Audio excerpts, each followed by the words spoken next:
Brought to you by V-Guard.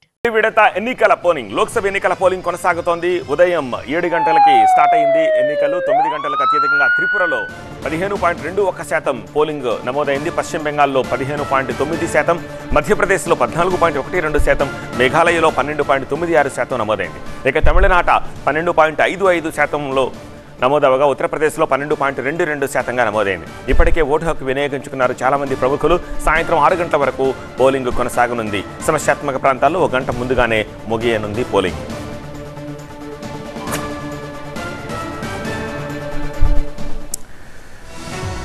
సార్వత్రిక ఎన్నికల్లో భాగంగా 7 ఫేజుల్లో ఎన్నికలు జరుగుతున్న విషయం తెలిసిందే. మొదటి దశ ఎన్నికలు ఇవాళ కొనసాగుతున్నాయి.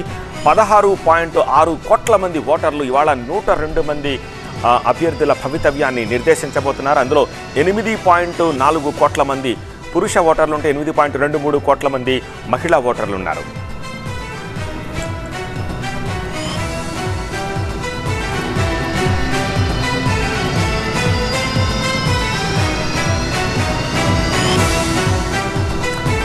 తమిళనాట ఓటింగ్ సరళి ఎలా ఉంది, పోలింగ్ సరళి ఎలా ఉంది, దీనికి సంబంధించి డీటెయిల్స్ అందించేందుకు చెన్నై నుంచి మా ప్రతినిధి మురళి సమాచారం అందించేందుకు సిద్ధంగా ఉన్నారు.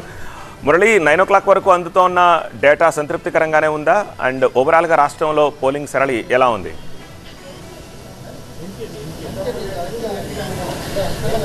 అంటే మొదటి 2 గంటలు, ఆ తర్వాత 2 గంటలే పోలింగ్ శాతం అనేది సాధారణంగా ఎప్పుడు ఎక్కువగా నమోదవుతుంది. ఆ తర్వాత ఎండ తీవ్రత కారణంగా పోలింగ్ కేంద్రాలకు వచ్చేటువంటి సంఖ్య చాలా తక్కువగా ఉంటుంది. మళ్ళీ తిరిగి సాయంత్రం మళ్ళీ ఎవరైతే ఓటింగ్ వినియోగించుకొని వారు ఉంటారో వాళ్ళందరూ కూడా పోలింగ్ కేంద్రాలకు వచ్చేటువంటి అవకాశం ఉంది. కానీ ఇక్కడ చూస్తే అర్బన్లో చాలా తక్కువగా ఉంది ఓటింగ్ శాతం అనేది. సో ఇప్పుడు ఓవరాల్గా చూసుకుంటే 12.55% తమిళనాడు మొత్తం మీద తీసినటువంటిది. కానీ చెన్నై సిటీ, కోయంబత్తూరు లాంటి నగరాల్లో మాత్రం ఇప్పుడు వరకు కూడా నమోదైనటువంటి పోలింగ్ శాతం చూస్తే చెన్నైలో 5%, కోయంబత్తూరులో 6%. అంటే ఎంత తక్కువగా ఉందో. మొత్తం ఇక్కడ కూడా సరాసరిగా కొంత పెరిగి ఉంటే ఈ 12.55% అనేది ఇంకాస్త పెరిగి 17 నుంచి 18 వరకు కూడా నమోదయ్యేటువంటి పరిస్థితి.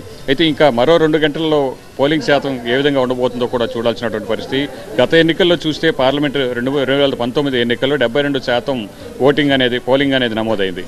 సో ఈ 2 గంటల తర్వాత ఏ విధంగా ఉండబోతుంది? సాధారణంగానే ఫస్ట్ 2 అవర్స్లో మనకు ఈ ఈవీఎంలు మొరాయించడం ఇట్లాంటి వాటితో చాలా వరకు కూడా ఆలస్యమయ్యేటువంటి అవకాశం ఉంది. సో ఇప్పుడు కూడా అదే జరిగింది చాలా ప్రాంతాల్లో. అలాగే తమిళనాడులో 181 సమస్యాత్మక పోలింగ్ కేంద్రాలు ఉన్నాయి.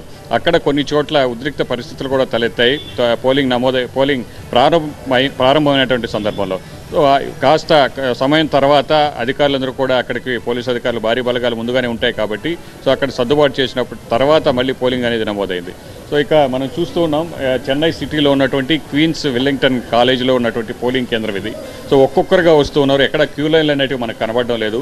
అదే గ్రామీణ ప్రాంతాల్లో బారులు తీరినటువంటి ఓటర్లు ఉన్నారు. అక్కడికి వచ్చి వాళ్ళందరూ కూడా ఓటు హక్కు వినియోగించుకుంటూ ఉన్నారు. చెన్నై సిటీ లాంటి ప్రాంతాల్లో మాత్రం చాలా తక్కువగానే ఓటింగ్ అనేది జరుగుతుందని చెప్పాలి. అందులోని ఇంతకుముందు మనం చూసినటువంటి పోలింగ్ కేంద్రం చూస్తే పోయస్ గార్డెన్ లాంటి వీఐపీలు ఉన్నటువంటి ప్రాంతంలో అయితే ఇంకా తక్కువగా అక్కడ పోలింగ్ శాతం అనేది నమోదవుతున్న పరిస్థితి కూడా మనం చూసాం.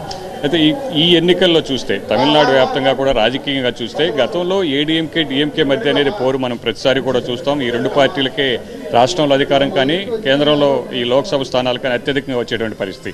ఈ 2 పార్టీలే ప్రధానంగా ఉండేవి. మరొక కూటమి ఉన్నప్పటికీ కూడా అది పోటీలో ఉన్నటువంటి పరిస్థితి కూడా లేదు.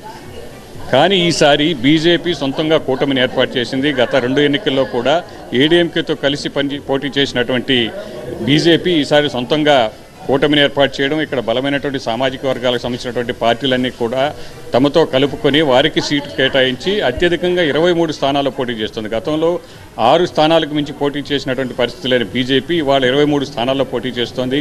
డిఎంకే తర్వాత, అధికారంలో ఉన్నటువంటి డిఎంకే తర్వాత మెజారిటీ సీట్లపై టార్గెట్ చేస్తూ ఈసారి కూటమిని ఏర్పాటు చేసింది. ఏడీఎంకేలో చీలిక అనేది వచ్చింది, అది కూడా తమకు కలిసి వస్తుంది. ఏడీఎంకేలో చీలిక వర్గమైనటువంటి మాజీ సీఎం పన్నీర్ సెల్వం కూడా బీజేపీ కూటమిలోనే ఉన్నారు. కూటమిలో ఉన్నప్పటికీ ఆయన ఇండిపెండెంట్గా పోటీ చేస్తున్నటువంటి పరిస్థితి. సో ఇవన్నీ కూడా తమకు కలిసి వచ్చి ఈసారి అత్యధిక స్థానాలు వస్తాయన్నటువంటి ధీమాలో బీజేపీ ఉంది. సో హోరాహోరీ పోరు అనేది మాత్రం, త్రిముఖ పోరు అనేది మాత్రం తమిళనాడులో ఈసారి కనబడుతోంది. అయితే ఎవరు ఎంత సీట్లను దక్కించుకుంటారనేది మాత్రం చూడాల్సినటువంటి పరిస్థితి. Brought to you by V-Guard.